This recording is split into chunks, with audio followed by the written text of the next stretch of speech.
আগস্টের জুলাই বিপ্লবের আন্দোলনের সময় থেকে শুরু করে বিগত যে এক বছর ওসমান হাদি বাংলাদেশের আপামর জনতার জন্য, সাধারণ মানুষের জন্য, রাজনৈতিক সংস্কারের জন্য এই দেশের রন্ধ্রে রন্ধ্রে যেভাবে দুর্নীতি মানুষকে গ্রাস করেছে, এই দুর্নীতির বিরুদ্ধে ওসমান হাদি যে কথাগুলি বলেছিল, যে ভূমিকা রেখেছিল, এই ধরনের ভূমিকা বর্তমান সময়ে আমরা অন্যান্য কোনো রাজনীতিবিদের মুখে দেখতে পাই না। এই ওসমান হাদি একজন ক্ষণিকের জন্য জন্ম নেওয়া আমি মনে করি মহামানব।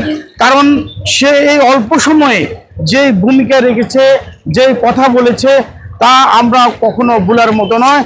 আজ 12ই ডিসেম্বর জুমার নামাজের পরে নামাজ পড়ে রিক্সা করে আসার পথে দুর্বৃত্তরা তাকে লক্ষ্য করে গুলি করে এবং সেই গুলি ওসমান হাদির কানের নিচে এবং মাথার এই পাশটাতে লাগে। সাথে সাথে ওসমান হাদি লুটে পড়ে। স্থানীয় লোকজন এবং সেই সময় যে সকল লোকরা দেখেছিল তারা তাকে দ্রুত এই ঢাকা মেডিকেলের ইমার্জেন্সিতে নিয়ে আসে। বর্তমান সময়ে ওসমান হাদির অবস্থা তেমন একটি ভালো নয়, খুবই গুরুতর অবস্থা। ডাক্তাররা তাকে নিবিড় পর্যবেক্ষণে রেখেছে। বর্তমান সময়ে এরকম একজন স্পষ্টবাদী, মেহনতি জনতা, সাধারণ মানুষের পক্ষে কথা বলা, দুর্নীতি এবং ঘুষমুক্ত সমাজের কথা বলা এবং অবৈধ টাকার ছড়াছড়ি না করে নতুনভাবে কিভাবে রাজনীতি করতে হয়, এই ধরনের একটি বার্তা নিয়ে বাংলাদেশের মাটিতে জন্ম নেওয়া এই ওসমান হাদিরা আমাদের সমাজে খুবই দরকার, আমাদের দেশে খুবই দরকার। এই ওসমান হাদিরা এই মুহূর্তে যদি চলে যায়, এই দেশ, এদেশের মানুষ আবার নতুন কোনো একটা বিপদের মুখোমুখি দাঁড়াতে হবে।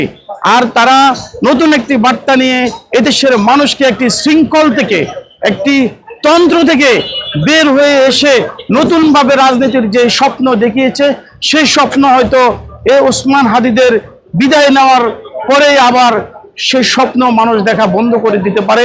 আমি এখন ঢাকা মেডিকেলের সামনে, ইমার্জেন্সি গেটের সামনে দাঁড়িয়ে রয়েছি।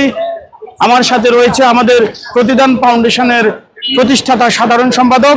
আমরা ওসমান হাদির এই ঘটনা শোনার পরেই আমরা দ্রুত বেগে ছুটে এসেছি। তবে এই মুহূর্তে এখন পর্যন্ত ওসমান হাদি খুবই বিপজ্জনক অবস্থা রয়েছে। মেহনতি মানুষের পক্ষে কথা বলার জন্য এরকম ওসমান হাদিদেরকে আমরা এত সহজেই বিদায় দিতে চাই না। আমরা এই ধরনের লোকগুলোকে ধরে রাখতে হবে, তাহলে দেশ এবং দেশের মানুষ নতুন স্বপ্ন দেখবে, নতুনভাবে বাঁচতে শিখবে, নতুন একটি রাজনীতির ধারা এদেশে চালু হবে।